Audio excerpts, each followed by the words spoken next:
Hello friends, welcome to party for WBCS। আজকের ক্লাসে আমরা কন্টিনিউ করছি মডাল ভার্বের চ্যাপ্টারটা, এবং এটা হলো আমাদের modal verb related third class. শুরু করার আগে আমি আমার সম্বন্ধে একটুখানি বলে রাখি। আমার নাম হলো অভিজিৎ দাস, আর আমি এই পরীক্ষাগুলো পাস করেছি। বর্তমানে আমি WBCS এর জন্য প্রিপারেশন নিচ্ছি। আর এই ক্লাসগুলোতে আমি তোমাদেরকে বেসিক থেকে SP বক্সির বইটা ধরে চ্যাপ্টার ওয়াইজ ভাবে যে কোনো কম্পিটিটিভ এক্সামের জন্য ইংলিশ গ্রামার শেখাচ্ছি। আর তোমাদের যদি কোনো ডাউট থেকে থাকে তোমরা অতি অবশ্যই কমেন্ট সেকশনে আস্ক করতে পারো, আমি তোমাদের রিপ্লাই দিয়ে দেবো। ঠিক আছে, তাহলে আজকের ক্লাসটা শুরু করছি। আর শুরু করার আগে বন্ধুরা একটা জিনিস জানিয়ে রাখি, এটা হলো আমার UPI আইডি। তোমরা যারা আমার ক্লাসটা রেগুলার দেখছো, যদি তোমাদের মনে হয় যে আমার ক্লাস থেকে তোমরা বেনিফিট পাচ্ছ, তাহলে তোমরা যদি চাও এই UPI আইডিটাকে ইউজ করে তোমরা আমাকে কিছু ফিস পেমেন্ট করতে পারো। অতি অবশ্যই সেটা তোমাদের ঐচ্ছিক ব্যাপার, তোমরা চাইলে দিতে পারো, কারণ এটা কোনো ম্যান্ডেটরি ফিস না, এটা হলো একটা ভলেন্টারি ফিস। তোমাদের ইচ্ছের উপর নির্ভর, তোমরা যেমন সামর্থ্য তোমরা যদি চাও দিতে পারো। ঠিক আছে, আচ্ছা, আগের দিন ক্লাসে আমরা ঠিক যতটা আলোচনা করেছিলাম তারপর থেকে আমরা শুরু করছি। তো আজকের আমাদের প্রথম উদাহরণ হলো উড ইউ হেল্প মি।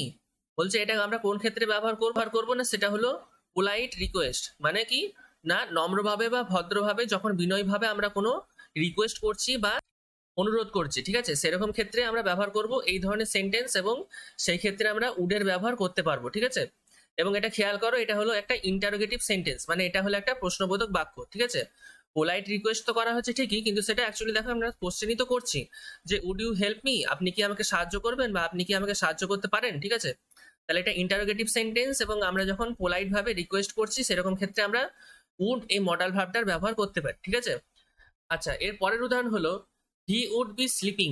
বলছে সে হয়তো এখন ঘুমোচ্ছে বা সে হয়তো তখন ঘুমোচ্ছিল। ঠিক আছে, এই জিনিসটা আমাদেরকে কি বোঝাচ্ছে? এটা বোঝাচ্ছে একটা প্রবাবিলিটি। ঠিক আছে, মানে সম্ভাবনা যে এই জিনিসটা হতে পারে বা এই জিনিসটা হয়ে থাকতে পারতো। এরকম ক্ষেত্রে আবার আমরা উড এই মডাল ভার্বটার ব্যবহার করছি। ঠিক আছে, আচ্ছা, এর পরের উদাহরণ হলো I would like to talk to the manager. বলছে আমি চাইতাম বা আমি চাই ম্যানেজারের সাথে কথা বলতে। ঠিক আছে, এবার এই ক্ষেত্রে দেখো কি করছে, টু শো উইস। এই ক্ষেত্রে আমাদের এই উদাহরণটা কি, এবার এই ক্ষেত্রে উদাহরণটা কি করছে না, একটা ইচ্ছে প্রকাশ করছে। ঠিক আছে, যে I would like to talk to the manager, আমি চাই ম্যানেজারের সাথে কথা বলতে, বা যদি তুমি এটাকে পাস্টেও নিতে চাও তাহলে এরকম বলতে পারো যে আমি ম্যানেজারের সাথে কথা বলতে চাইতাম। ঠিক আছে, তাহলে এখানে উড আবার আমাদের একটা ইচ্ছে এই জিনিসটাকেও প্রকাশ করছে। আচ্ছা, এরপরে আমাদের ব্যবহার হচ্ছে শুডের ব্যবহার। শুড এই মডাল ভার্বটাকে আমরা কখন ব্যবহার করবো না, একটা হচ্ছে সাজেশন আর আরেকটা হচ্ছে অ্যাডভাইস। সাজেশন মানে ধরো তুমি একটা কোনো ওপিনিয়ন দিচ্ছ বা তুমি একটা কোনো হয়তো অপশন দিচ্ছ যে এই জিনিসটা করা যেতে পারতো। ঠিক আছে, সেরকম ক্ষেত্রে। আর আরেকটা হচ্ছে অ্যাডভাইস, মানে হচ্ছে উপদেশ দেওয়া। তো উদাহরণ দেখো কিরকম, উদাহরণ হলো ইউ শুড স্টাডি ইংলিশ। বলছে তোমার উচিত ইংরেজি পড়া। ঠিক আছে, তাহলে এখানে শুড কি করছে, আমাদের উচিত এই অর্থটাকে দিচ্ছে। নেক্সট উদাহরণ বলছে you should not love at his mistake. তোমার উচিত নয় তার যে ভুল বা তার যে একটা কোনো মিস্টেক ছিল সেইটাতে হাসি ঠাট্টা করা বা সেটাকে নিয়ে মজা করা। ঠিক আছে, তাহলে এখানে শুড এটা আবার দেখো আমাদের কি করছে, একটা অ্যাডভাইস দিচ্ছে বা একটা উপদেশ দিচ্ছে। ঠিক আছে, তাহলে এখান থেকে আবার আমরা দেখতে পেলাম কি শুড এই মডাল ভার্বটাকে আমরা কোনো জিনিসের সাজেশন দেওয়া এবং কোনো জিনিসের ক্ষেত্রে অ্যাডভাইস দেওয়া বা উপদেশ দেওয়ার ক্ষেত্রেও ব্যবহার করতে পারি। ঠিক আছে, আচ্ছা, এরপরে কি বলছে, should is used in negative sense with lest. আচ্ছা, এই জিনিসটা কিন্তু খুবই ইম্পর্টেন্ট, কারণ এর থেকে তোমাদের অনেক কোশ্চেনও এসে থাকে। তো এখানে বলছে কি শুড এই মডাল ভার্বটা, বা এটাকে যদি একটা পার্টিকুলার শব্দও নিয়ে নাও, এখানে should is used in negative sense with lest. Lest এই পার্টিকুলার এই শব্দটার সাথে শুড এই পার্টিকুলার শব্দটা ইউজ করা হবে কখন না, যখন সেন্টেন্সটাকে আমরা একটুখানি নেগেটিভ সেন্সে ব্যবহার করব। ঠিক আছে, মানে নাবাচক সেন্স দেওয়ার জন্য শুড এই মডাল ভার্বটার সাথে আমরা সেন্টেন্সে কি করব, লেস্ট এই পার্টিকুলার শব্দটাকে ব্যবহার করব। ঠিক আছে, যেমন উদাহরণ হলো he ran fast lest he should miss the train. সে কি করেছিল না, খুব দ্রুত ছুটেছিল, কিসের জন্য না, পাছে সে ট্রেনটাকে মিস করে যায়। আমরা বাংলায় বলি না পাছে এই শব্দটাকে, যে সে খুব দ্রুত ছুটলো পাছে সে ট্রেনটাকে মিস করে যায়, মানে বলতে চাইছে যে সে খুবই দ্রুত ছুটেছিল কিসের জন্য না, যাতে করে সে ট্রেনটাকে মিস করে না যায়। ঠিক আছে, তাহলে মানে কি হচ্ছে, ওই যে না যায়, এটা তো আমার সেন্টেন্সটাকে নেগেটিভ বানাচ্ছে না। তাহলে এখানে এই পার্টিকুলার লিস্ট দেখো, এখানে কিন্তু কোথাও নট এই জিনিসটার কথা ইউজ করা নেই। ঠিক আছে, কিন্তু এই যে লেস্ট এই শব্দটা, এই জিনিসটার মানে যেটা বাংলায় হয়ে থাকে, যেটা আমরা বলি যে পাছে। ঠিক আছে, যেটা অ্যাকচুয়ালি কিন্তু একটুখানি ভেতরে নেগেটিভ সেন্সটা ঢোকানো হয়েই আছে। আচ্ছা, এর পরের উদাহরণ হলো টেক কেয়ার লেস্ট ইউ অথবা হি ফল, বলতে চাইছে যে যত্ন নাও, না হলে কি হবে তুমি বা সে কি হবে ফল করবে বা হেরে যাবে বা যাই হোক না কেন তুমি হয়তো ফেল করবে, ঠিক আছে। তো এখানে একটা জিনিস যেটা দেখা সেটা দেখো, এখানে ইউও রয়েছে প্লাস হিও রয়েছে, কিন্তু এখানে ফল যে ভার্বটা এটা দেখো একটা প্লুরাল ভার্ব, ঠিক আছে। ফল এই শব্দটাকে আমরা এই কারণে প্লুরাল ভার্ব বলছি, কারণ দেখো যদি এটা যদি আমার একটা সিঙ্গুলার ভার্ব হতো তাহলে এখানে কি হতো, ফলস হয়ে যেত। থার্ড পার্সনের সিঙ্গুলার নাম্বার আমার যদি সাবজেক্ট হয়, যদি আমি এখানে হিটাকে যদি আমি থার্ড পার্সনের সিঙ্গুলার নাম্বার হিসেবে নিয়ে নিই, তাহলে আমার কি হচ্ছে, তাহলে আমার এখানে ফলস হতো না, এস বাই এস এখানে লাগতো, কিন্তু এখানে লাগছে না। সেই হিসাবে তাহলে এটা কি হচ্ছে, এটা আমার একটা প্লুরাল ভার্ব। কিন্তু এখানে যেটা মেনলি বোঝার ব্যাপার সেটা হলো কি, যে এই ক্ষেত্রে পার্টিকুলারলি মানে লেস্ট এই শব্দটা যেখানে লাগবে সেখানে আমাদেরকে অলওয়েজ প্লুরাল ভার্বই ব্যবহার করতে হবে। সাবজেক্টটা আমাদের সিঙ্গুলার অথবা প্লুরাল যাই হোক না কেন, আমাদেরকে কিন্তু অলওয়েজ সেই ক্ষেত্রে একটা প্লুরাল ভার্বকেই ব্যবহার করতে হবে। সেটাই এখানে বলা রয়েছে। দেখো ইউ এটা আমাদের একটা কিন্তু সেকেন্ড পার্সন এবং হি হচ্ছে আমাদের থার্ড পার্সন। তাহলে হি যদি আমাদের থার্ড পার্সন হয় তাহলে এখানে আমাদের কি হতো, এস বাই এস লাগতো ভার্বের সাথে, যেহেতু আমার এটা প্রেজেন্ট টেন্স, প্রেজেন্ট ইনডিফিনাইট টেন্সে, কিন্তু দেখো এখানে আমাদের এস বাই এস লাগে, ঠিক আছে। তাহলে এখান থেকে খেয়াল রাখার আরেকটা ব্যাপার হলো যে লেস্ট এই শব্দটা যেখানে ব্যবহার করা হবে সেখানে সেন্টেন্সে আমাদের সাবজেক্ট সিঙ্গুলার থাকুক বা প্লুরাল থাকুক না কেন, আমাদের সেন্টেন্সে ভার্ব কিন্তু অলওয়েজ প্লুরালই থাকবে, ঠিক আছে। এটাও একটুখানি ইম্পর্টেন্ট নিয়ম আছে, এটাও তোমরা ভালো করে স্টার মার্ক করে তোমাদের খাতায় যেমন নোট করো তোমরা নোট করবে, ঠিক আছে। এর পরের উদাহরণ হলো he does not take risk lest he should not lose his money. এখানে বলতে চাইছে যে সে রিস্ক নেয় না, কারণ কি না পাছে, লেস্ট মানে পাছে সে লুজ হিজ মানি, পাছে সে তার পয়সাটাকে হারিয়ে ফেলে বা তার টাকাটাকে হারিয়ে ফেলে, ঠিক আছে। তাহলে এক্ষুনি আমরা নিয়মে দেখে এলাম যে লেস্ট এই পার্টিকুলার শব্দটা কিন্তু সেন্টেন্স একটুখানি নেগেটিভ সেন্সটাকেই দিয়ে থাকে, ঠিক আছে। তাহলে এখানে আবার আলাদা করে নট এই শব্দটাকে ইউজ করার দরকার নেই, কারণ অলরেডি সেন্টেন্সটা নেগেটিভ হয়েই আছে, ঠিক আছে। তাহলে নটটা আমাদেরকে এখান থেকে বাদ দিতে হবে। তাহলে শুড তার সাথে লেস্ট ব্যবহার করে আমাদের যেসব নিয়মগুলো হয়ে থাকে সেগুলো আমি এখানে ডিসকাস করে নিলাম। পার্টিকুলার এই নিয়মগুলো কিন্তু খুবই ইম্পর্টেন্ট, শুড রিলেটেড, তো এগুলো তোমরা অতি অবশ্যই খাতায় ভালো করে নোট করে রাখবে। আচ্ছা, এর পরের নিয়ম হলো ওট টু। ওট টু এটা হচ্ছে আমাদের একটা মডাল ভার্ব এবং এটারও যেটা মিনিং দেয় সেটা হচ্ছে কোনো উচিত অর্থে, ঠিক আছে। যেমন বলেছে দেখো মোরাল অব্লিগেশন, ঠিক আছে, মানে নৈতিক বাধ্যকতা, সেরকম ক্ষেত্রে আমরা ব্যবহার করব ওট টু। উদাহরণ বলছে কি, we ought to love our country, আমাদের উচিত কি না আমাদের দেশকে ভালোবাসা। এবং এই ক্ষেত্রে যে ওট টু এটা আমাদের একটা নৈতিক একটা বাধ্যবাধকতা বা নৈতিক একটা নীতি বা নিয়ম এটাকে প্রকাশ করছে, ঠিক আছে। একটা মানুষের তো অতি অবশ্যই উচিত তার দেশকে ভালোবাসা, ঠিক আছে, তো এটা তো একটা নৈতিক জিনিস, একটা নৈতিক কর্তব্য, ঠিক আছে। তো সেরকম ক্ষেত্রে আমরা ব্যবহার করছি ওট টু। আচ্ছা, এরপরে বলছে কি মাস্ট। মাস্ট এই জিনিসটা আমরা ব্যবহার করি কখন না আবশ্যক কোন একটা জিনিস সেই সেন্সটাকে দেওয়ার জন্য। যেমন কম্পালসান মানে কি একটা বাধ্যবাধকতা, ফিক্সড ডিটারমিনেশন মানে কি একটা দৃঢ় একটা চিন্তা ভাবনা বা একটা দৃঢ় একটা পরিকল্পনা করা হয়েছে সেই ক্ষেত্রে, এবং ডিউটি মানে কর্তব্যের ক্ষেত্রে, ঠিক আছে। যেমন উদাহরণ হলো a soldier must fight for his country, একটা সৈনিকের উচিত কি না তার দেশের জন্য অতি অবশ্যই লড়াই করা বা যুদ্ধ করা, ঠিক আছে।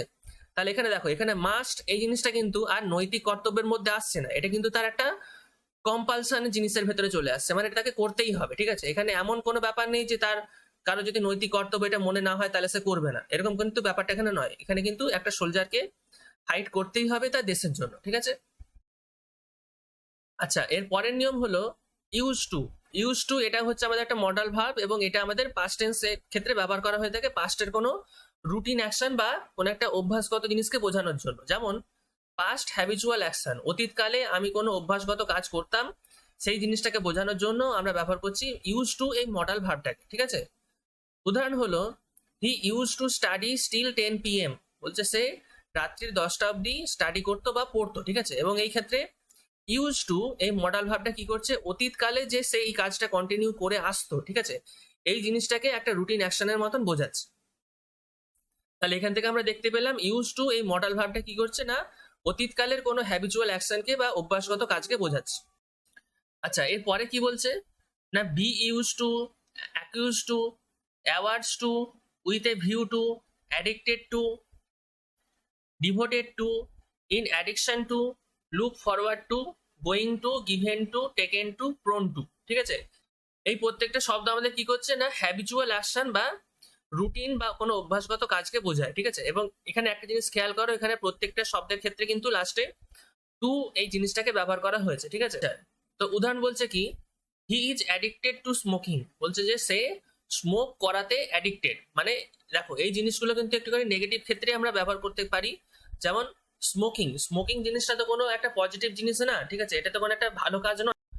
তো স্মোকিং জিনিসটাকে আমি যদি একটা খারাপ জিনিস মনে করি বা একটা খারাপ কাজ মনে করি, তাহলে সেই ক্ষেত্রে দেখো আমাদের অ্যাডিক্টেড টু এই জিনিসটা কিন্তু একটা খারাপ জিনিসের সাথে সংযুক্তির কথা আমাদেরকে বোঝাচ্ছে, ঠিক আছে। তাহলে সেন্টেন্সটা আমাদের নেগেটিভ ক্ষেত্রে ব্যবহার করা হচ্ছে যে he is addicted to smoking, smoking করাতে সে নেশাগ্রস্ত, ঠিক আছে।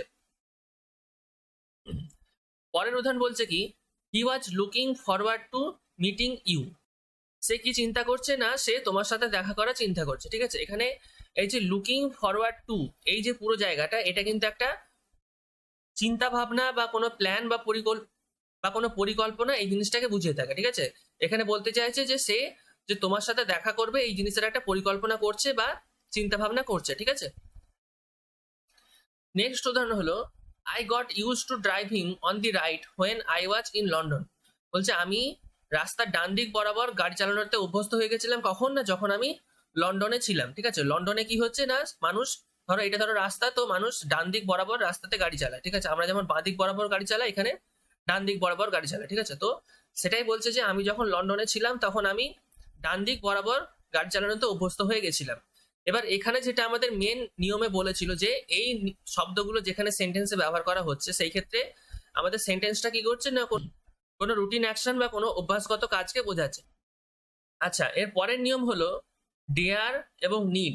ডেয়ার এবং নিড এই দুটো পার্টিকুলার শব্দকে নিয়ে এবার আমাদের নিয়মটা ব্যবহার করা হচ্ছে, ঠিক আছে। এবং এইটা একটুখানি ভালো করে খেয়াল করবে, কারণ এটা একটুখানি ক্রিটিক্যাল আছে নিয়মটা।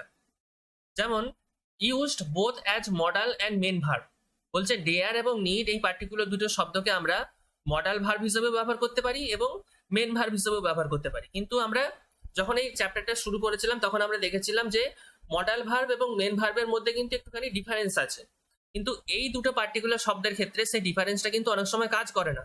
মানে আমরা বুঝতে পারি না যে এই পার্টিকুলার দুটো শব্দ আমাদের মডাল ভার্ব হিসেবে সেন্টেন্সে ব্যবহার হয়েছে নাকি মেন ভার্ব হিসেবে সেন্টেন্সে ব্যবহার হয়েছে, ঠিক আছে। কিন্তু এখানে আমরা সেই জিনিসটাকে ক্লিয়ার করবো যে কোথায় মডাল এবং কোথায় মেন ভার্ব হিসেবে এদের ব্যবহার হচ্ছে, ঠিক আছে। যেমন উদাহরণ হলো, হি নিডস মি, তার আমাকে দরকার, ঠিক আছে। আচ্ছা, এরপরে বলছে কি, সি ডাজ নট ডেয়ার গো দেয়ার, বলছে সে সাহস পায় না বা তার সাহসে কুলোয় না, কিসের না, টু গো দেয়ার, সেখানে যাওয়ার তার সাহসে কুলোয় না, ঠিক আছে, যদিও এখানে টুটাকে দেয়া নেই, ঠিক আছে। আচ্ছা, এর পরের উদাহরণ বলছে, you need not come tomorrow, তোমার আসার দরকার নেই, ঠিক আছে, বলছে তোমার এখানে আসবার দরকার নেই। এখানে নিড, এখানে তোমার ডেয়ার এবং এখানে নিডস, এই জিনিসগুলোকে দেখে কিন্তু এটা বোঝা যাচ্ছে না যে এখানে সেন্টেন্সের ভেতরে এটা মডাল হিসাবে নাকি মেন ভার্ব হিসেবে ব্যবহার হচ্ছে, ঠিক আছে। এবার এই জিনিসটা আমরা এখানে কনফিউশনটাকে ক্লিয়ার করব যে এই জিনিসটার অ্যাকচুয়ালি ব্যবহারটা কোথায় কিরকম ভাবে হয়। যেমন এখানে নিয়মে বলছে দেখো, need and dare is not generally used as modal in positive sense, বলছে সেন্টেন্সটা যখন আমাদের পজিটিভ সেন্সে থাকবে, ঠিক আছে, মানে হ্যাঁ বাচক হিসেবে যখন সেন্টেন্সটা থাকছে, সেই ক্ষেত্রে আমাদের কি হবে না, জেনারেলি আমরা নিড এবং ডেয়ার এই পার্টিকুলার দুটো শব্দকে সেখানে মডাল ভার্ব হিসেবে ব্যবহার করি না, বা আমরা ওটাকে মডাল ভার্ব হিসেবে মনে করি না ওই ক্ষেত্রে, ঠিক আছে। In positive sense there is to. এবং এখানে আরো একটা জিনিস খেয়াল রাখার ব্যাপার হলো যে সেন্টেন্সটা যখন আমাদের পজিটিভ সেন্সে থাকবে, সেই ক্ষেত্রে কিন্তু আমাদের সেন্টেন্সে টু এই প্রিপোজিশনটার ব্যবহার সেখানে থাকবে, ঠিক আছে। যেমন এই ক্ষেত্রে দেখো, I need to help him, বলছে যে আমার তাকে সাহায্য করার দরকার আছে, ঠিক আছে। তো এই ক্ষেত্রে দেখো এখানে তো কোনো নেগেটিভ ব্যাপার নেই, তাহলে নেগেটিভ যখন নেই তার মানে কি এই সেন্টেন্সটা আমাদের পজিটিভ, টু এই প্রিপোজিশনটার এখানে ব্যবহার করা হয়েছে, ঠিক আছে। এখানে টু এর ব্যবহারটা এই কারণেই হচ্ছে কারণ তুমি সেন্টেন্সটা অ্যাকচুয়ালি পুরো ফরম্যাটটা চেক করো, এখানে কি হচ্ছে, I need to help him, আমার তাকে সাহায্য করা উচিত বা আমার তাকে সাহায্য করাটা দরকার। তাহলে এখানে এই নিড টু এই জিনিসটা কিন্তু অ্যাকচুয়ালি আমাদের কি হচ্ছে, এটা আমাদের ইনফিনিটিভ। ইনফিনিটিভে কি হয়, আমাদের যেটা মূল ভাব তার প্রেজেন্ট টেন্স, তার সাথে আমাদের টু এই প্রিপোজিশনটার ওখানে ব্যবহার করা হয়, ঠিক আছে। তো এখানে আমরা যেটা দেখতে পাচ্ছি যে যখন আমরা পজিটিভ সেন্সের জিনিসটাকে ব্যবহার করছি নিড এই শব্দটাকে, সেই ক্ষেত্রে আমাদের কিন্তু এটা ইনফিনিটিভের ফরম্যাটে পুরো জিনিসটা বসছে, নিড আমাদের প্রেজেন্ট টেন্সের ফরম্যাটটা প্লাস আমাদের টু এই প্রিপোজিশনটা ব্যবহার করে আমাদের এই সেন্টেন্সটা পুরোটা ইনফিনিটিভ হিসেবে ব্যবহার করা হয়েছে, ঠিক আছে। এই সেন্টেন্সের ক্ষেত্রে এই নিড টু জিনিসটা কিন্তু আমাদের ইনফিনিটিভ হিসেবে ব্যবহার করা হয়েছে। হেল্প এটা হচ্ছে আমাদের সেন্টেন্সের মেন ভার্ব, ঠিক আছে। আচ্ছা, এরপরে কি বলছে, you need not come tomorrow. এটা দেখো, এটা হচ্ছে আমাদের নেগেটিভ সেন্স, কারণ এখানে নট ব্যবহার করা হয়েছে। তাহলে you need not come tomorrow, আমি যদি বাংলায় বলি যে তোমার এখানে আসার দরকার নেই, তাহলেও তুমি এখানে একটা জিনিস বুঝতে পারতে, যেখানে একটা নিড টু এর প্রয়োজন হয়তো হতো, কিন্তু এটা যেহেতু আমাদের নেগেটিভ সেন্স রয়েছে, তাহলে আমাদের এখানে আর টু এর আলাদা করে ব্যবহার করার দরকার নেই। You need not come tomorrow বললেই আমাদের পুরো সেন্সটা কিন্তু ক্লিয়ার হয়ে যায়, ঠিক আছে। যেহেতু এখানে আমরা টু এর ব্যবহারটাকে এখানে আমরা উজ্জ্ব করে দিয়ে চলে যাচ্ছি, কিন্তু তার মানে এটা নয় যে কিন্তু এখানে নিডটা আমাদের ইনফিনিটিভ নয়, ঠিক আছে। নিড কিন্তু আমাদের অলওয়েজ এখানে ইনফিনিটিভ, কারণ এখানে টু অলওয়েজ আছে, কিন্তু সেটা আমাদের এখানে উজ্জ্ব আছে। উজ্জ্ব থাকে বলেই এই পার্টিকুলার ক্ষেত্রে আমরা এটাকে বলে থাকি বেয়ার ইনফিনিটিভ, মানে যেখানে আমাদের ইনফিনিটিভটাকে শো করানো হয় না, ঠিক আছে। নিড এবং ডেয়ারের ক্ষেত্রে এই জন্য আমরা বলে থাকি যে এগুলো আমাদের হচ্ছে বেয়ার ইনফিনিটিভ। তাহলে এখান থেকে আমরা মেনলি যে জিনিসটা দেখতে পেলাম সেটা হলো নিড এবং ডেয়ার এই পার্টিকুলার দুটো শব্দকে বা এই পার্টিকুলার দুটো মডাল ভার্বকে আমরা পজিটিভ সেন্সে ব্যবহার করি না, ঠিক আছে, বা পজিটিভ সেন্সে এই পার্টিকুলার দুটো শব্দকে আমরা মডাল হিসেবে ব্যবহার করি না বা মডাল মনে করি না, এবং পজিটিভ ক্ষেত্রে সেন্টেন্সে আমাদের টু এর ব্যবহার থাকবে, ঠিক আছে। এখান থেকে কিন্তু আমরা এই যে মডাল এবং মেন এর ব্যবহারের যে কনফিউশনটা ছিল এই পার্টিকুলার দুটো শব্দকে, সেইটাকে ক্লিয়ার করছি, ঠিক আছে। দেখো, এইখানের এই যে নিয়মটা বললাম, এই নিয়মটা তোমরা তো বুঝতে পারলে, কিন্তু এইখানে যে পার্টিকুলার জিনিসটা বলা হয়েছিল এই জিনিসটা সম্বন্ধে একটুখানি বলে রাখি। এখানে দেখো, এখানে আমাদের কনফিউশন কোথায় ছিল, মডাল এবং মেন ভার্বের ভেতরে ডিফারেন্সটা আমরা বুঝতে পারছিলাম না, তাই তো। কিন্তু দুটো ক্ষেত্রে আমাদের ডেয়ার এবং নিড সব জায়গাতেই, কিন্তু দুটো ক্ষেত্রে আমাদের ডেয়ার এবং নিডের ব্যবহার রয়েছে, ঠিক আছে। তো এখানে একটা জিনিস আমি প্রথমেই বলেছিলাম, যখন সেন্টেন্সে দেখবে যে একটাই মাত্র ভার্ব রয়েছে, তো ওটাকে অলওয়েজ মনে করে নেবে যে ওটা হচ্ছে আমাদের সেন্টেন্সের মেন ভার্ব। এবার সেটা যেরকম ভাবেই থাকুক না কেন, সেটা বি ভার্বই থাকুক বা কোনো ডু ভার্ব থাকুক বা কোনো হ্যাভ ভার্বই থাকুক, যাই থাকুক না কেন, যেমন এখানে আমাদের নিডস রয়েছে, প্রয়োজন, তো এটা হচ্ছে আমাদের সেন্টেন্সের ক্ষেত্রে মেন ভার্ব, কারণ এটা একটাই এখানে রয়েছে। এবং এই জিনিসটা তোমরা তো জানো যে সেন্টেন্সে একটা ভার্বের অতি অবশ্যই দরকার, সেন্টেন্সে ভার্ব না থাকলে সেন্টেন্সটা তৈরি হবে না, ঠিক আছে। তাহলে এখানে এই নিডস কিন্তু হচ্ছে আমাদের এখানে সেন্টেন্সের মেন ভার্ব।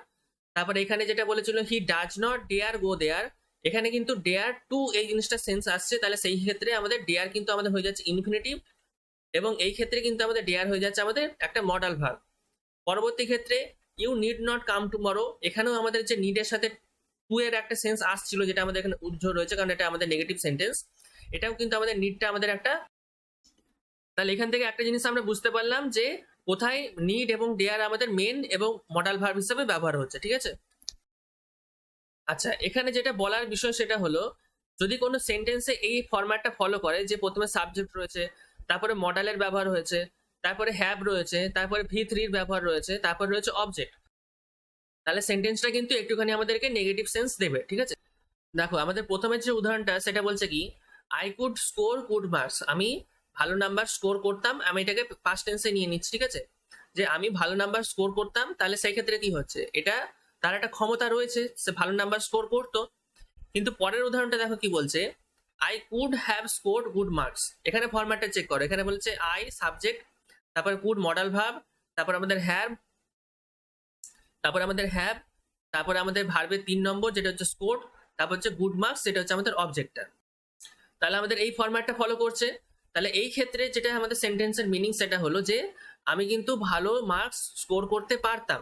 পারতাম আমি যখন বলছি তখন আমি এটা বোঝাচ্ছি যে আমি কিন্তু পারিনি, পারিনি বলেই আমি জিনিসটাকে এক্সপ্লেন করে বলছি কোনো পার্টিকুলার রিজনের জন্য যে আমি সেটা পারিনি, ঠিক আছে। আমি পারতাম, আমার ক্ষমতা ছিল, কিন্তু সেটা আমি করতে পারিনি। তো এই ক্ষেত্রে দেখো আমাদের সেন্টেন্সটা হলো একটুখানি নেগেটিভ সেন্স, কিন্তু এইটা কিন্তু আমাদের পজিটিভ সেন্সে ছিল। নেক্সট উদাহরণ বলছে ইউ শুড ওয়ার্ক হার্ড, তোমার কঠোর পরিশ্রম করা উচিত, ঠিক আছে, এটা হচ্ছে আমাদের পজিটিভ সেন্স। নেক্সট উদাহরণ বলছে কি, you should have scored good marks, বলছে তোমার কিন্তু ভালো মার্কস বা ভালো স্কোর করার উচিত ছিল। ফরম্যাট চেক করো, ইউ হচ্ছে আমাদের সাবজেক্ট, হচ্ছে আমাদের মডাল ভার্ব, হ্যাভ, তারপরে রয়েছে হ্যাভ, তারপরে হচ্ছে স্কোর্ড মানে ভি থ্রি, তারপরে রয়েছে আমাদের অবজেক্ট, ঠিক আছে। তাহলে এই ক্ষেত্রেও আমাদের সেন্টেন্সটা হয়ে যাচ্ছে নেগেটিভ, কারণ সেন্টেন্সে শুড প্লাস হ্যাভ ইউজ করে কিন্তু আমাদের ফরম্যাটটাকে একটুখানি বা মিনিংটাকে একটুখানি নেগেটিভের দিকে ঠেলে নিয়ে চলে গেছে, ঠিক আছে। তাহলে এখান থেকে আমরা একটা জিনিস দেখতে পেলাম, যখন আমাদের সেন্টেন্সে এই ফরম্যাটটা পার্টিকুলারলি ফলো করছে, তাহলে সেন্টেন্সটা কিন্তু একটুখানি আমাদের নেগেটিভ সেন্স দেবে, ঠিক আছে। তাহলে এই ছিল আজকের আমাদের ক্লাস, এবং আজকের ক্লাসে আমরা মডাল ভার্বের যে পুরো চ্যাপ্টারটা ছিল সেটাকে কমপ্লিট করে দিলাম। আর তোমরা কিন্তু পুরো ক্লাসটাকে যতটা আমি প্রথম থেকে শুরু করেছিলাম মডাল ভার্বের চ্যাপ্টারটাকে পুরোটাকে রিভাইজ করবে, কারণ এরপরে আমি অন্য একটা চ্যাপ্টার, সেটা অবশ্য ভার্বেরই, সেটা আমি পরের একটা চ্যাপ্টার শুরু করছি। ঠিক আছে, তাহলে এই ছিল আজকের আমাদের ক্লাস। ভিডিওটা দেখার জন্য থ্যাংক ইউ। আর যদি ভালো লাগে অতি অবশ্যই ভিডিওটা লাইক করবে আর তোমাদের বন্ধুদের সাথে শেয়ার করবে। আর যদি চ্যানেলে নতুন এসেছো তাহলে চ্যানেলটাকে সাবস্ক্রাইব করে নেবে। আর সিভিল সার্ভিস অ্যাসপিরেন্ট নামে আমাদের একটা ফেসবুকের পেজ রয়েছে, ওটা যদি তোমরা ফলো করতে চাও ওটার লিঙ্ক তোমরা ডিসক্রিপশন বক্স থেকে পেয়ে যাবে, ওটা ফলো করতে পারো, ওখান থেকে তোমরা ক্লাসের নোটসগুলো পেয়ে যাবে। ঠিক আছে, ঠিক আছে, তাহলে দেখা হচ্ছে পরের দিনের ক্লাসে। Till then thank you, have a great day, by.